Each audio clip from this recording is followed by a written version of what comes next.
Good morning, California, and good afternoon to all our Dutch viewers. We are so glad that you tuned in today because we've got a really interesting program for you today. This webinar is part of the first virtual trade mission of the Netherlands. So we're very honored to be part of that. And Minister Kaag opened this trade mission officially yesterday. And for the rest of the week, we've got all those great webinars. This webinar is going to focus on the smart e-mobility happenings in California at this moment. And I think it's a great program because we're in Holland and in California, and we have to look on what's happening on both sides of the big ocean. You can also participate in this webinar. On the right side of your screen, you've got the chat box and you can ask your questions, and we will see that all the questions go through to all the speakers. So again, welcome. And what are we going to do today? What is the program like? We will start in Santa Cruz in our Californian studio with Peter van Deventer. He's the program director of the Coast to Coast program. We are going to ask him what is happening in California nowadays. Peter, he will travel with us virtually to Silicon Valley for an interview with Maarten Sierhuis of Nissan. How is a big OEM in the Valley doing and coping with this current situation? And how is work on autonomous driving at this moment? How is it progressing? We're very curious. We will also have a look at 3 Dutch companies that already have set up shop in the US and learn about their experiences. And then we will continue our trip in California to UC Davis, one of the most prestigious universities in the field of transportation in the US. And one of their finest professors, Gil Tal, will inform us about the latest developments of mobility in California. And we will finish our trip here in the Netherlands. I'm based in the studio in The Hague. We will finish here with Vice Governor of the province of Noord-Holland, Jeroen Olthof, and he will give a Dutch perspective on policy and ways for a smart restart after COVID-19. But let's first move to Santa Cruz. Good morning, Peter. How are you doing? What's the situation like at this moment? Good morning, Ellen. Good to see you, and welcome to all the viewers in the Netherlands and in California. We're doing reasonably well. For everybody, it's been quite a challenge and a change, but we're doing okay. Thank you. And tell us, what is happening in California? I mean, what are the big things that you're worried about and that you're coping with? What's happening? You want to know how we're doing? Maybe one thing that's quite remarkable is that everyone seems to drive way too fast on the road. That's because everyone has stay-at-home orders. So those who do travel on the road have this massive amount of asphalt in front of them. So people really go way over the speed limit. That's something that's quite noticeable. Maybe on the more serious side, there's much less traffic, so there's no more traffic jams. And this is a state that is gridlocked in between 7 and 10 in the morning. Traffic can be horrible, so that's very noticeable. No more traffic jams, less pollution. So the Bay Air Quality Management District measures that. That's quite remarkable. Yes. And what else? What else can you tell me? What is happening in the field of smart mobility? Yeah, so in the field of smart mobility, well, one thing that is quite noticeable is that Model 3, despite the lockdown, there's more Model 3s, Tesla Model 3s on the road than we've had ever before. We've even seen Model Ys come on the streets. This is all delivered either at your home or you pick it up. It's contact less transition of the car. So it's quite remarkable how Tesla has sort of, they're using their internet model, sales model, but also their touchless model as it refers to, getting the cars into hands of consumers. And what's the impact of COVID-19 on the economic part of California at this moment? Yeah, so, if these are all sort of positives, as the Lieutenant Governor was stating also, these are challenging times. In January, we had a massive budget surplus, and now there's a massive deficit. That has its challenges, for sure. Very much like the Netherlands, when there's a deficit, something has to give. So that will be challenging for sure. And also the way the system is set up in the United States, if you lose your job, you also lose your health insurance. So it's quite challenging for a lot of people. That's not easy. Yes. Yeah. And how are they looking at a smart restart? Are they already thinking about the smart restart? And is that like an opportunity for the smart and green mobility? Yeah, so I'd say that very similar to what the European Union is doing right now is thinking ahead. How do we get, post COVID-19? How do we need to, get out of this? But also, which areas of our economies do we need to invest in? And for sure, we see that topics that are related to sustainability, that are related to greening the economy, social equity are going to be very important topics for California to get out of this, post COVID-19. Yeah. Well, I think you are in the studio in California. You're going to take us on a little trip to Silicon Valley and to UC Davis and Sacramento. So I would like to introduce you and give you the words. Yes, thank you, Ellen. So Ellen's last question was also related to how then is smart and e-mobility going to fare with all of this. So I'd say let's get to it, and let's ask the experts in this field right here in California. So maybe I can see if Maarten Sierhuis is available to give us some insight from Silicon Valley. Hello, Maarten. How are you this morning? Hi, good morning. Good morning, Peter. I'm doing well. A little early for me, but I'm doing well. I hope your coffee is strong enough to get us going. I needed an extra shot this morning at 7, but welcome. So great to see you. So for those of you who don't know Maarten, Maarten is a regular visitor on Dutch TV, and he's considered one of the main influences here in Silicon Valley, where he knows everybody and they know him. But more importantly, he's director of the Nissan Research and Development Center, and he has a clear understanding of smart and e-mobility as it moves forward. So maybe more in general, Maarten, how is your business doing right now? I know that these are challenging times, but how is your business doing? Can you give us some insight into that? Yeah, well, indeed. Like you already said in your introduction, people are not driving anymore, right? I myself, commute about an hour and a half one way to the office here from San Francisco, and I haven't done that for quite a long time already, since March, which makes me gain 2 hours a day, at least 3 hours. So that has an impact on the automotive industry, and you can see this in the sales numbers in the United States, but all over the world have gone down quite a lot. And Nissan is facing challenging times, and we have to look to the future because of that. And that is what our role is here in Silicon Valley, is to look to the future. And luckily, Nissan as a company is not saying, let's stop looking to the future. Let's focus on the today and try to solve that. No, they're actually trying to do the opposite. Is let's reinvent ourselves and let's see what the future brings. And for that, they need a research organization like we are. So from that perspective, it's a positive thing for us. But still, the industry as a whole it's hard. Yeah, can you give us some insight? So you're rightfully saying this, right? Nissan obviously has a traditional car manufacturing business, and at the same time they have to look forward. Something has to give, and when you look forward, what do you see for Nissan? So how are they sort of getting themselves ready, beyond the situation that they're in right now? Yeah, well, that is, if you have an answer to that, please send me an email. I can use that. No, that's a tough question, right? It's like, do you have the crystal ball? Before COVID-19, I think everybody was looking at new mobility services, robo-taxi, this kind of things, right? And what is the industry going to do?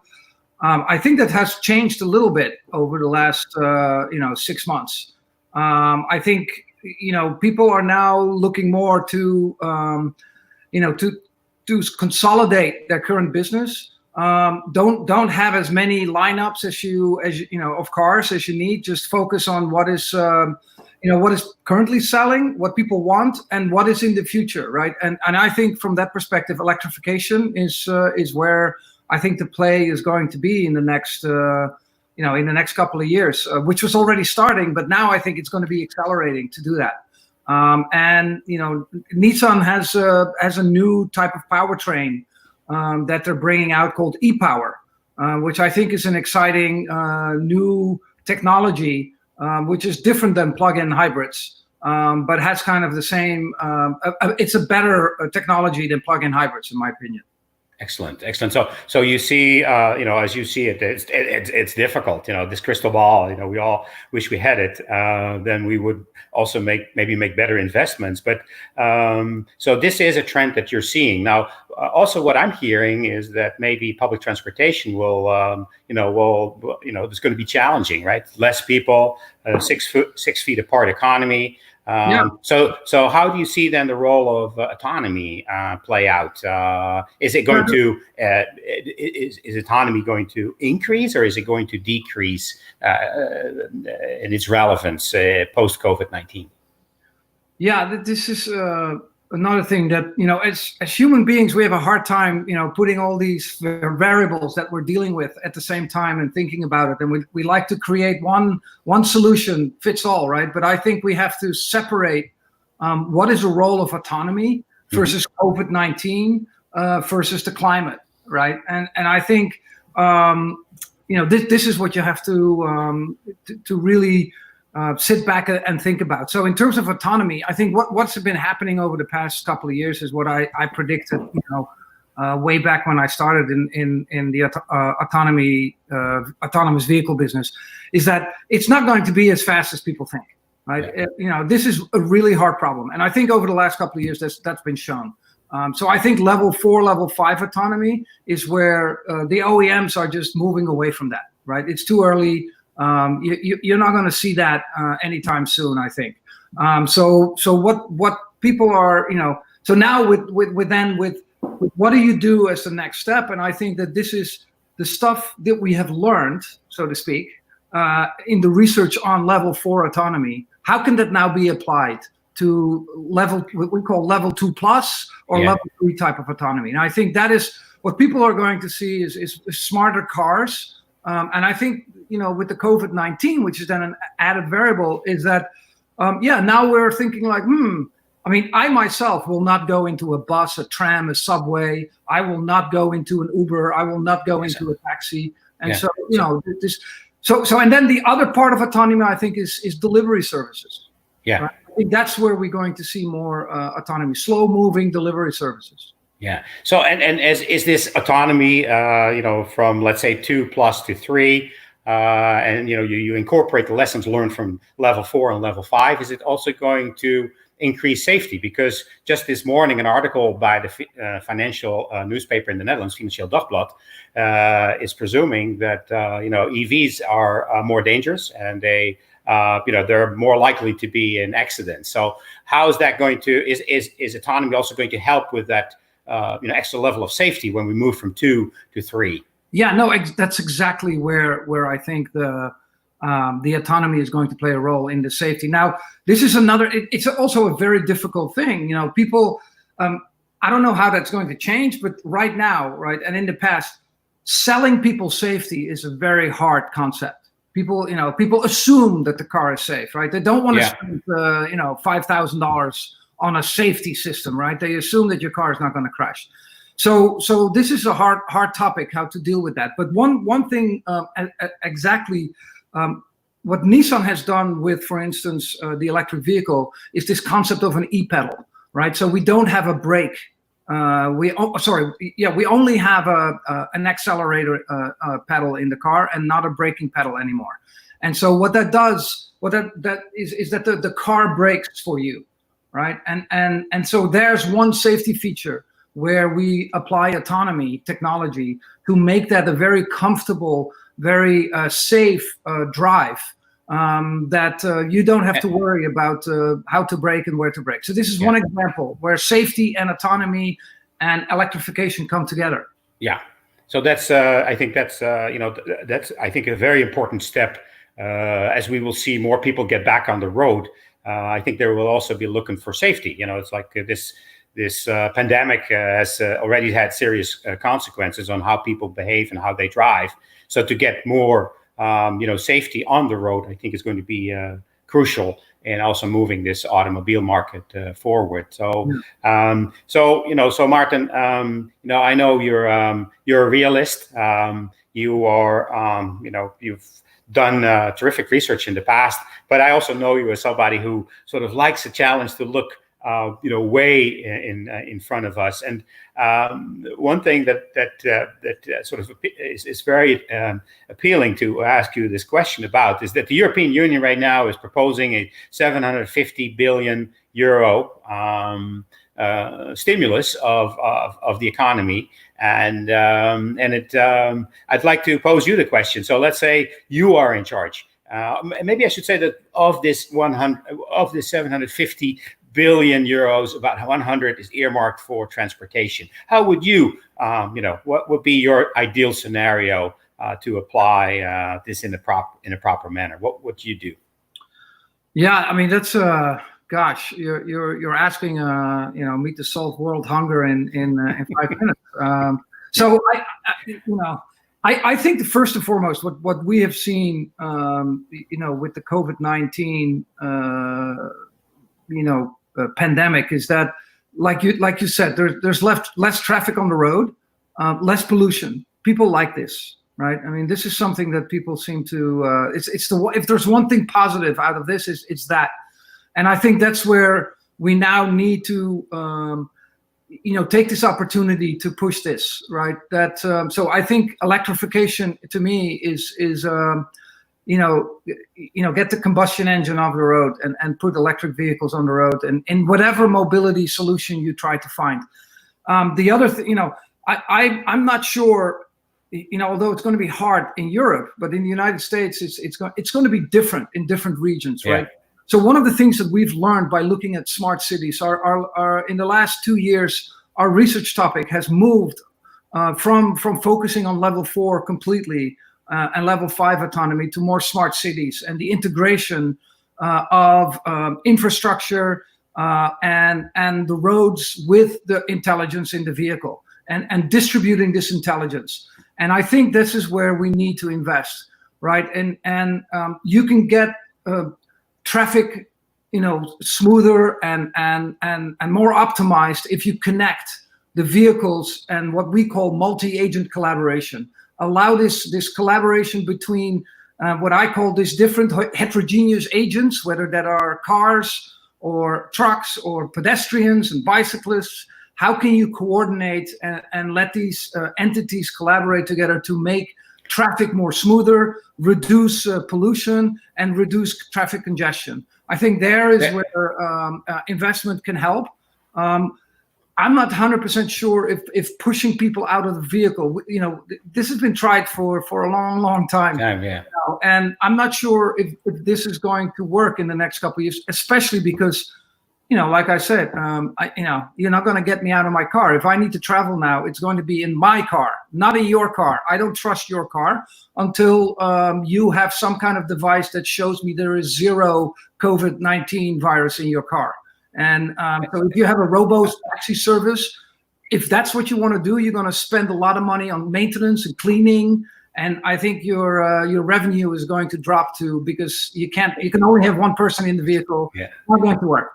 Yeah, very interesting perspective, Maarten. We have a few more minutes, and I see we have a few questions coming in now. And one question, Nissan also has this platform, a van platform, the NV100, which is electric. And this caller is asking, so, what is needed to encourage manufacturers in California to sell more EV vans? How can we do this? What would be your suggestion for Gregory? Yeah, it's a very smart answer, but it's demand, right? For the OEMs. So the problem with, for instance, the EV 200 here in America, it's not sold, and it is not sold because there's many reasons, but some of the reasons is the market is not there because that vehicle was developed a while back, and the battery is just not powerful enough for people, for the distance that it has to drive. So now you have to say, okay, you have to change that vehicle, and that is a process that takes a lot of time, and that really is then driven by by demand that comes, and if the demand is there. You will. Yeah, basically, that also ties into Bet's question, which is Nissan going to accelerate vans for logistics? And then you'd say it depends on the market, and so that depends on the region. Yeah, and historically, Nissan has not been in the trucking and it's been in the private cars, the personal consumer cars, and so to make that shift can come. And yes, I mean, they have the ENV 200 platform, and they are and the 300, other models.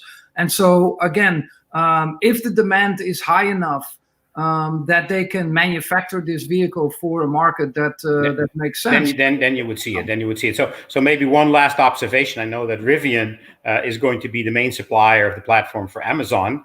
And Amazon has always been at the forefront of these changes. So I'd say that could be very interesting, maybe also for Nissan to have a look at. I see there's one more last question, and then we have to go to the next item. But Jan Balen says, he says hello. About the car batteries. Do you see any range improvements? Is Nissan working on it? You said something about this new platform. Can you say something about it?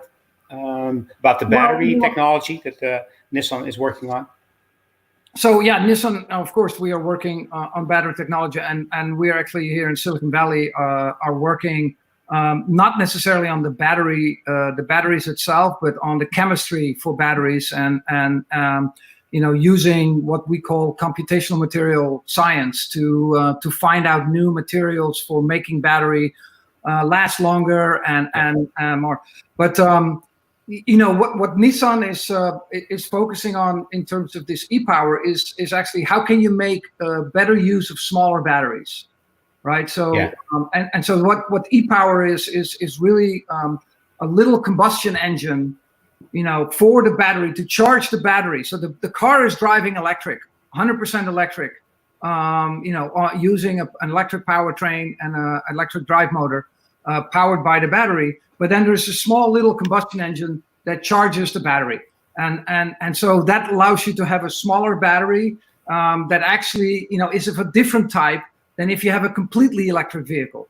Because now, the charging and discharging of the battery is a completely different mechanism. And so then you have solid state batteries that are coming out that people are working on. Excellent. Maarten, we have to leave it at this. Thank you so much for sharing your insights, and you're looking forward to the future. We really appreciate that. I hope stay safe and come back to the show hopefully soon. Thank you so much. Take care. Thank you, and have a good day, everybody. Thank you. Yeah, so this is Maarten Sierhuis. Always good talking to Maarten and to hear his perspective of what is going to happen and how he sees the future and how Nissan, as one of the larger OEMs, is playing into this. But obviously, I'd also like to hear from our Dutch entrepreneurs who are active here in California in this field of smart and e-mobility. How do they see this COVID-19 and the future forward? So please, I'd like to hear from Dutch companies.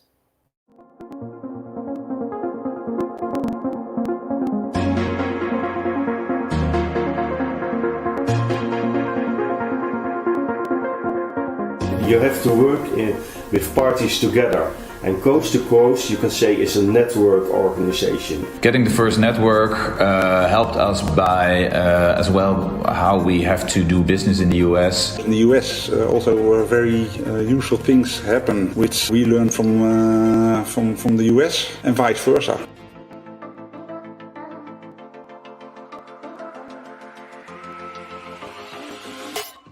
The Dutch way of working with participation, as we call it, the polder model, That's totally different when you go outside the Netherlands. The way of working that we like is to get all stakeholders in one room, get all the stakeholders involved, create a kind of grouped way of working. That's not how it works in the US. The Americans are really very fast. When we had a presentation somewhere in a location in the US, before we were back in the hotel, we had already first reactions from Americans with a few questions. You have to react very quickly on that, because if you don't do that, they think you are not really interested in that. So response has to be done very fast. But what also have learned is that you really need local partners to combine with. You need the local touch. You cannot do it, especially not in the beginning, as a Dutch company on your own. Another thing is the way of communication. It's very important to bring feelings in your communication about why you are doing the things and what and how. US people like that, and that gives a very nice relationship with US people in order to collaborate.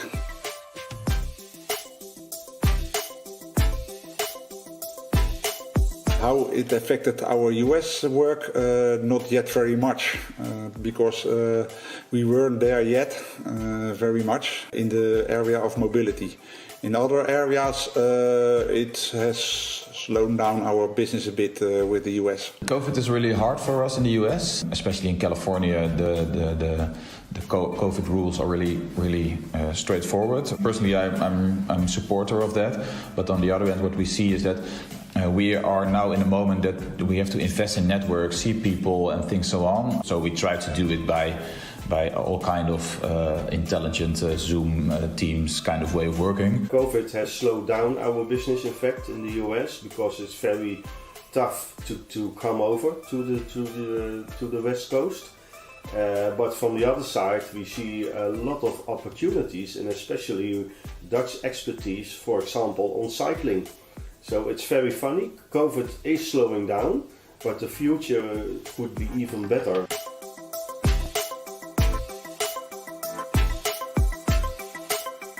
With support of Coast to Coast, we opened a kind of office, and we try to get in touch with all this network we have created the last years, and try to get into business together with all kind of partners who are US based as well. What we see is that there are big opportunities in the US and especially in California. So that's what we bring, the Dutch approach with a lot of knowledge, 10 years experience already, and that's what we want to bring to the US. Now we are working on setting up an organization within the US for delivery of our services in the US. Coast to Coast could help with building the network further within the US ecosystem. Coast to Coast was a starting point of our activities over there, and they have a huge network, and we have used that network to come in contact with local authorities, which are our customers. So Coast to Coast was and is very helpful in that. It's only 1.5 years we are now working in the US. That is through the Coast to Coast program, in which we are working together as Dutch but also American companies. So I really believe in this formula.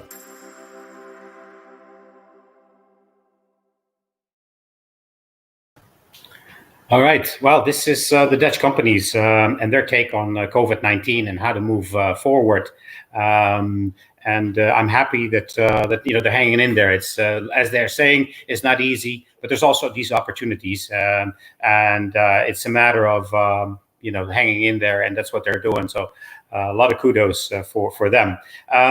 So I'd like to now move to the third part of our program, and that is to ask academic specialists how they see what is going on and how they see the future. A fundamental aspect of policy and policy making is and always has been what academic experts think of this. And for that, we have a distinguished guest today. His name is Dr. Gil Tal.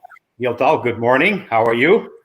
Good, Peter. Good morning. It's great to start the day with such a positive vibe. I'm already enjoying.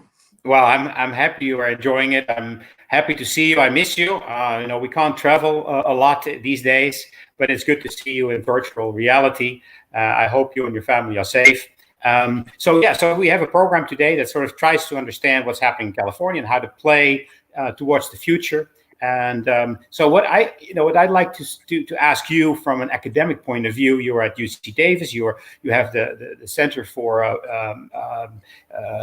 Excellence as it relates to sustainable transportation and autonomous interpretation through the Three Revolutions Institute. How do you see the future? So what is happening at this present time, and how does it relate to the future? Can you say a few words about that?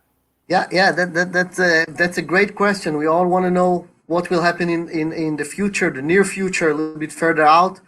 And our way to do it is to keep collecting data on what's happening today, what's happened yesterday, and from that trying to figure out tomorrow and the next day. And there are so many things are changing recently. People are not traveling, as you said. The roads are empty. What does that mean about our future? If people will go back to travel, how they will go back to travel? We collect data from a lot of cars in California. Yes, I know you have collected some data on that particular aspect. Maybe the studio can show a little bit of your most recent research that really is going on as we speak, and you update it every week. Maybe we can go to the next slide for you to better explain to us how do you see what is happening. So as I said, we have data loggers on households, on cars of households all over California. Households that have an electric car, and then they have other cars, 1, 2, 3 cars in this household. And we collect data since 2015, Nissan Leafs and Teslas and plug-in hybrids and all of these cars in California. And our average household is doing about 300 miles in a week. And that was up to, March 19 when stay-at-home order, place order started. And then that's quite dramatic in this graph, right? It's very dramatic. And you see how people for the first 2 or 3 weeks were at home all the time, doing more or less 60 miles for a week, 10 trips a week instead of 30 trips a week. People were staying home. People were not going anywhere. And then in recent weeks, we see people start traveling a little bit more, but it's not coming back to what it was before. Many people still work from home. Kids are doing school, finished school now, almost finished school, stay at home. And California right now is on about 100 miles. So it's less than half. It's about a third of this average of these households. And the main question is for how long? Yes, that's a very good question indeed. And maybe I know you also, you're also looking at sales. So how does that relate? How does it relate to sales of passenger cars in general? Maybe the studio can show us the next slide that relates to this. Can you say something about what's going on in car sales?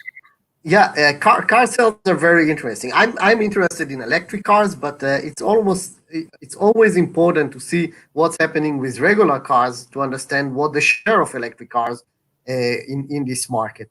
And in the US, this is US numbers. Last couple of years, the car companies, the OEMs were selling a lot of cars, 17 million plus cars every year. But it started kind of tempering down a little bit. Everything I think above 15 million cars a year is a good market, but it was much higher than that, and it started tempering down, and now it probably will drop even more. At the same time, electric cars market is growing. It's still only 400,000 cars about, we hope, a year in 2020. Yeah. So it's a lot to grow. But if the entire car market is shrinking, will electric car market keep growing? How much it will keep grow? What will be the share of it? We have different issues here. We have gas price is very low. Yeah. Oil is low. Gas price is very low. Will people still buy electric car if gas price is low? I think they will buy. Electric cars are great drive. People enjoy driving their Teslas, and gas price is only one part of the story. It's not the entire story. People will keep buy electric cars even if gas price is low, but it's as long as it will be still cheaper to drive on electricity, and that's very important. You say that's a very important thing, because I know that in some states during the pandemic, gasoline prices have gone as low as $1 for a gallon. That's as low. When I was a student in the US 30 years ago, that's what I paid on the better days, was $1 for a gallon, which, for the Dutch people listening in, that's about 25 euro cents for a liter of gasoline. That's dirt cheap. So even with these low prices, you would think that EVs will have the edge if they are competitive in the overall price structures. Is that what you're seeing, or what's your take? I think that if they are, yes, if the overall price will be better, they are better technology, and people like their electric cars, and companies that make electric cars that are appealing to the customers, not just one more version that is a low version of the regular cars. Tesla, they will sell as many as they can make, and we see it in the US, we see it in California, and we see it around the world. And I don't think that the other car companies cannot, make the same cars. They just need to ramp up and start doing it. But gas price also changed the market. You said yes about gas price. For our Dutch viewers, in California, it's much cheaper to buy a gallon of gas than to buy a gallon of mineral water. It's weird.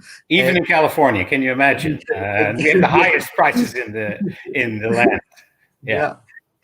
But in the long run, what we see in the US in a very dramatic way, in the rest of the world also, but not so dramatic, is people buying larger and larger cars. People are not buying sedans anymore. People buy SUVs. They buy minivans. Yeah. And the question for Maarten was about minivans for Nissan. Making large platform electric car is a much more expensive story. It will take much longer. And that's one of the problems with low gas price, with the general trend in the US. We see more and more large vehicles, and it's more expensive to make a full electric large vehicles, or even a plug-in hybrid large vehicles. It's more expensive. It will take many more years to get there. Yes. We are waiting for this tipping point when battery price will drop and everyone will buy electric cars. But without much stronger policies, we're far from this tipping point. You stay far from it. So I know you also do a lot of predictive research. So using current data. Can you say something about that? And maybe the studio can give us the next slide that sort of presents some of this, the lockdown scenarios. Can you explain a little bit what is it that we're seeing here? Okay, so that's very, very important to explain what we're seeing here. What we're seeing here is lockdown scenarios. They started, our colleagues at EV Volumes, that's a website that started doing it, and we adapted it for the US and did some changes. This is a scenario that shows how many electric cars we expect to sell in the US in 2020 after the lockdown, but without taking into account economy change, with economy still strong. And what we see in the US, the Tesla is more than half or about half of the EV market. And a lot of the story is supply. If Tesla cannot make enough cars, we will have lower sales in the US. If they are back to production, they can sell these cars. They probably will slow down shipping them up to Europe or other places. They will sell them here in California. They will sell them in the US. And then we will have a year that even with very long lockdown, even if it will take another month, 2020 is going to have more electric cars on the road in the US than 2019. The supply change, and we will see way more electric cars in California and in the US in 2020 than 2019, because we just have more cars and people like these cars. That is what you're seeing, and that's what these models are predicting. Yeah, there's a lot of discussion on supply and demand, and do people like electric cars? No, it's really hard to ask people if they like electric cars or if they like anything if it's not on the shelf of the supermarket. Yes, if you're not buying something, it's theoretical.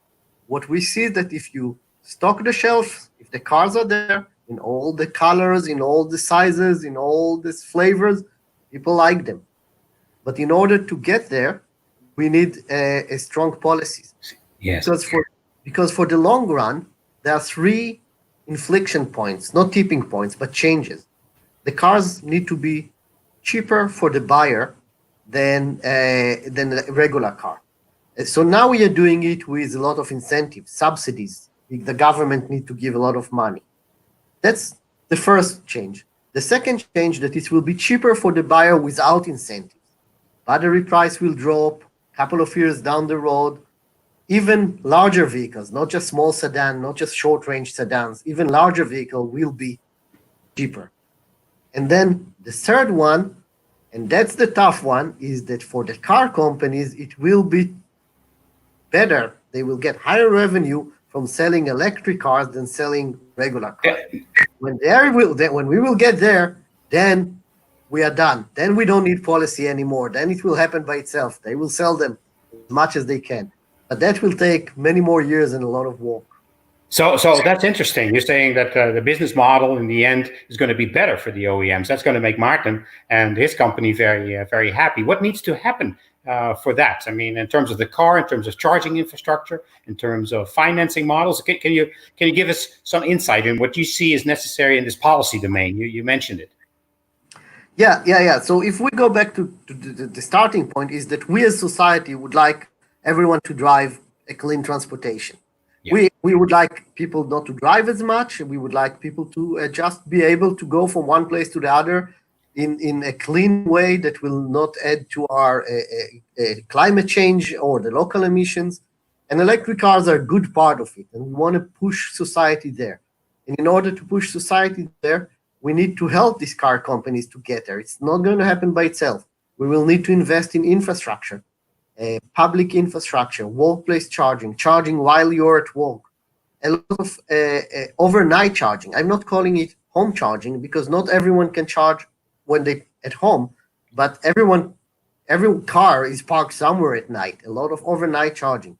This is something that will come not from the OEMs, not only from the car companies. It will come from the utilities who sell electricity. It will come from the cities. Another set of policies. And it's sometimes not that people don't really like to hear it, is to push away a little bit our regular cars. Zero emission zones. If you drive a regular car, you're not always welcome here. We need to do that. It's a policy. Another set of policies is keeping the subsidies, at least for the time being. As long as it is more expensive, we need to put these subsidies in. We need to help the car companies get there. We can do what my boss, my Professor Dan Sperling, is calling for many years, fee-bates. Yeah. If you drive a gas guzzler that make a lot of emissions, you pay a little bit more, you take this money, and we give it to someone who drive electric car. We need to do that. We need to help the secondary market and so on. That's interesting. That's very interesting. And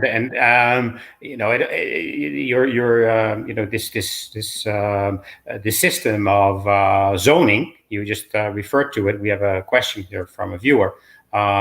So we see this happening in Europe. London has been very successful at it. So how can that be implemented in the US? Would that even be something that California is considering, for instance?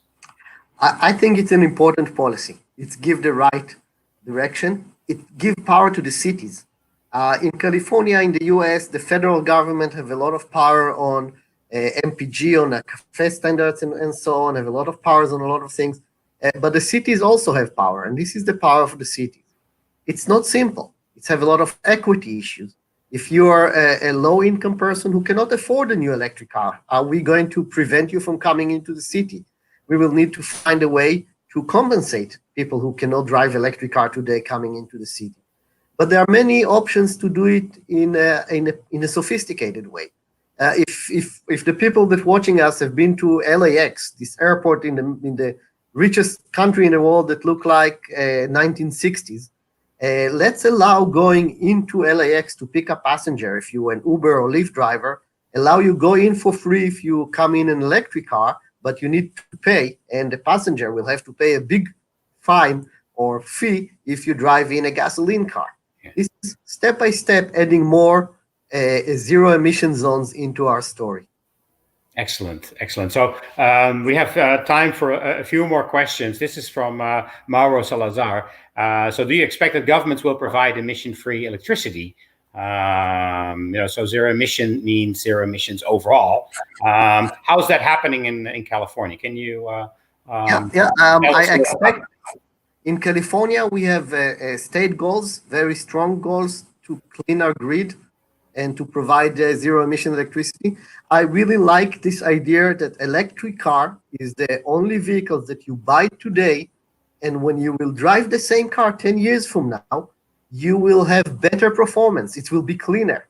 If you buy a regular car, usually 10 years from now, it will pollute more. It will not be as efficient as it was new. But when you drive an electric car and the grid is getting cleaner and cleaner every year, more renewables and so on, your driving is more and more clean over the years. And that's what we see with electric transportation. We don't need to wait for the grid to be clean. Sell it today, and it will get cleaner and cleaner over the years. Excellent. And how does that relate to to the grid? Before I go to the next question, so what's happening with that in California? What is like the percentage of renewables in the portfolio, the energy portfolio right now? I don't remember out of top of my head, Peter. Maybe you remember the numbers, but I think that we are doing very well and we are getting better every year. Yeah, so I think by law in 2012 it was set at 33%, and by the end of the last decade it was close to 40%. And I think that the next step, which is 50%, is very hard to obtain, but it's still in sight in this decade to achieve 50% renewable energy onto the grid. So no, I think that's very I think it's very important. Like you said, that will make car driving in 10 years from now even cleaner than it is today. So Jeroen asked, what's the role of hydrogen? How do you see hydrogen? Okay, yeah, that's a good question. I will start in a kind of a funny way, saying we kind of figure out what hydrogen is not doing great or is not the role of hydrogen, which is light duty vehicles today. It looks like the battery technology developed really, really fast. Batteries today are way better than what they were 10 years ago. And for light duty vehicles, we kind of have a winner for now. And that's full electric, even plug-in hybrid with a clean internal combustion engine that will run clean gas. That's the winner for the light duty vehicle.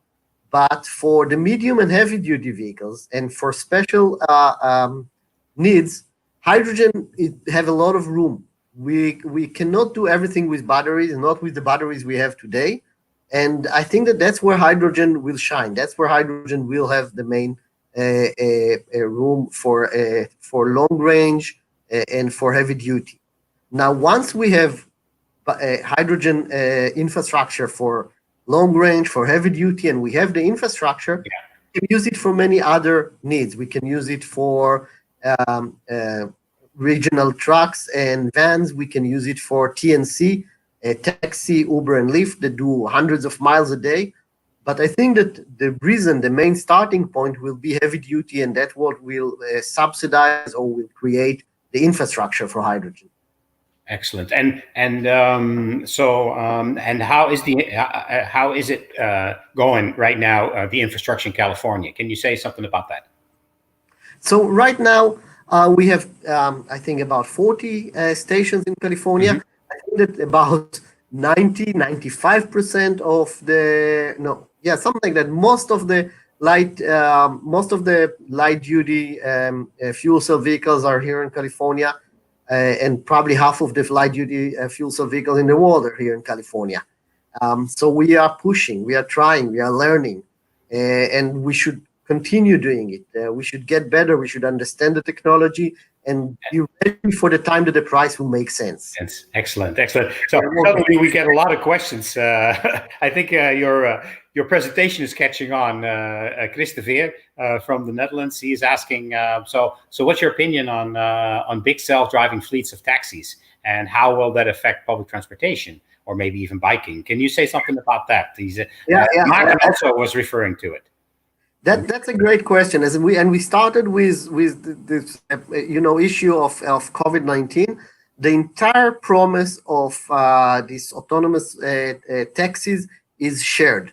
If we will have one passenger in each car, it's not much better than driving your own car. We need to find a way that people will share them, and that's going to take a while.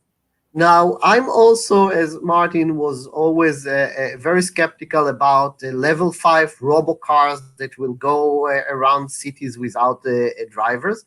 But the one place I do believe that they have a merit is in a confined area when you have a special service. So a robo taxi in a specific area, service area, will happen. And the Like on a campus or something? like no, even like downtown of a city, Okay. but it will not be able to just travel any place anytime. It will have to be in a confined area like a small city, and it will take time. Now the success, I think, is about making it working well with the public transit, feeding the public transit, not replacing the public transit, combining it well with biking and walking and so on. So it's about creating a system that will work well together. Yeah. It's just a replacement, and it will have one passenger for vehicles. It really doesn't matter much if it's autonomous or electric. It's not going to do much. So again, here I would say that the role of policy is very important, right? You don't want to scrap public transportation, you're saying, but you want to sort of stimulate these new technologies for the reasons that you gave. So how do you see that role of policy in this particular case? I think that as the same as with electrification, policymakers have to be ahead of the game here. It will be very, very hard to fix it later, to let the private market do what they're doing best, finding this niche where they can make money and only do that. And later we will say, oh, but we actually want them to help the public transit. We need to be ahead of the game. We need to create rules even before we see these cars on the road. We need to push for electrification and hydrogen, as we just talked, even before the technology is ready. Pushing, nudging, keeping updating our policies. It's not one time, one shot and done. And then we're done. No. And that's where we come in, the research group, to help these policymakers make data and knowledge-driven policies. Excellent.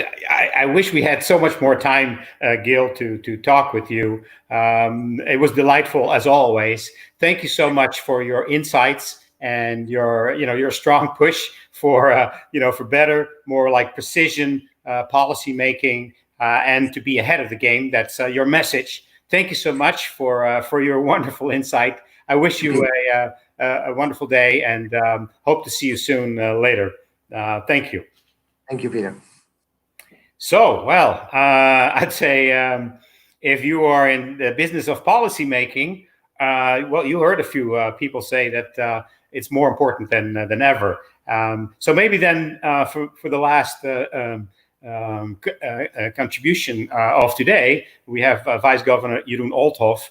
I'd say he is a policymaker. He is responsible for new policy. So Jeroen, what do you say? This is a clear call for action. What are you going to do about it? Yeah, it's absolutely a clear call, and I have to have some action to introduce it in Noord-Holland. So there's a big opportunity for us. Excellent. So you don't shy away from Gil's call to action, so to speak. No, absolutely. He's challenging us, so we have to do something. Good, excellent. So maybe I can give you time for the closing remarks of this webinar on smart and clean mobility. Yes, thank you very much, Peter. But I must say that I'm very impressed by the presentations in this webinar. The impact of the corona crisis around the world is undeniable. It affects our business greatly, and I cannot say enough that I'm very proud of our Dutch entrepreneurship and innovative power to adapt this change. Together with the Coast to Coast, we have organized this webinar, which is a part of the first Dutch digital trade mission organized by the Consulate of the Netherlands and RVO. The province of Noord-Holland invests in a sustainable, healthy, and safe mobility network, a network that is accessible by car, bike, public transport, and also for pedestrians. The corona crisis has shown us that mobility is not always necessary. The crowds that we were used to in public transport, on the road, and our bike paths can be reduced by, for example, working from home more often. Nevertheless, it's expected that roads will become busier again. The big challenge is how to deal with this transition and focus on a smart restart. After 2 months of homeschooling, the Dutch schools have opened their doors again. This means that it becomes busier at traffic lights for pedestrians and cyclists. The province investigates and monitors possible risks where necessary and extends the runtime at traffic lights for bicycle traffic longer and more often. Because many schools are located in urban areas and potential risk can also occur at local traffic lights, the province of Noord-Holland supports town in taking measures for their own traffic lights as well. The province advises on the setting of traffic lights and can help set traffic lights remotely. We are strongly motivated to provide the necessary means for smart restart in the field of smart mobility. The province has the tools to help with spreading rush hour traffic more and offer alternative modes of transportation. It's possible that social distancing will continue to exist in our daily life one way or another, and that this way of living will, in the long run, automatically lead to less mobility. The Dutch call it the new normal. At the same time, history has shown that average mobility expenditure per Dutch person has long stood at 70 to 90 minutes per day. How does this relate to the new normal? How can we help building a future where smart, clean, and safe mobility is the norm? This goal motivates me to start the discussion with employees to see if we can make agreements about working from home permanently and declining the change to change our way of using mobility. The presentations by Maarten Sierhuis and Dr. Tol were very inspiring for me. The province of Noord-Holland appreciates the partnership with Nissan, and I think it's very valuable to hear about the investments by Nissan in new and innovative vehicle technologies that will definitely be useful for a smart restart.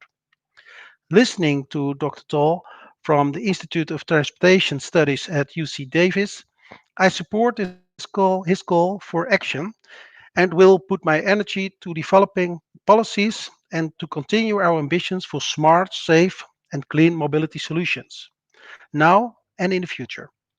The two most innovative regions in the world are joined together in this webinar. This webinar is the first of a series in which we share knowledge about smart e-mobility, and we are currently working on making a sequel on smart e-mobility innovations in the Netherlands. I hope you will soon will join us again soon. Thank you very much, Peter, and back to you. To hear when a policymaker and a vice governor says, yes, I'm going to take this upon me. You're now on the internet. That's always good. No, I hear what you're saying. It's necessary. It's not only because it's nice to do. It's absolutely necessary to move the province, to move the nation, to move the world forward. We need these inspiring measures. We need policies to frame them and to shape them and to move these developments forward. Thank you so much, Jeroen. I wish you good luck in your endeavors. I'd like to thank Gil Tal, obviously, and Maarten Sierhuis for their contributions. And last but not least, the Dutch companies who are investing for a number of years now in this exchange of knowledge between California and the Netherlands through the Coast to Coast program. They're wonderful companies who stick in when it gets difficult. Right now, it's not easy, but they see also these new opportunities. And I think with the insights that were provided today, and with the policies and the policy initiatives that we can see moving forward, I think they have a bright future, both here in California as well as back in the Netherlands and in Europe. I'd like to thank all of us for being here today, and I hope you enjoyed it. Look forward to seeing you soon again. Let's go back to the studio in Den Haag. Hi, thank you, Peter. Thank you so much. And I would like to thank all the viewers. And as Jeroen already told us, there's going to be a sequel. There's going to be a new webinar soon, maybe in the summer, maybe just after the summer, talking about politics, policies, and innovations. And maybe we will be showing you around in the Netherlands. And especially for the US guests, that would be marvelous. Thank you so much. Thank you for watching. I would just like to say to you, stay safe, but move on. See you next time.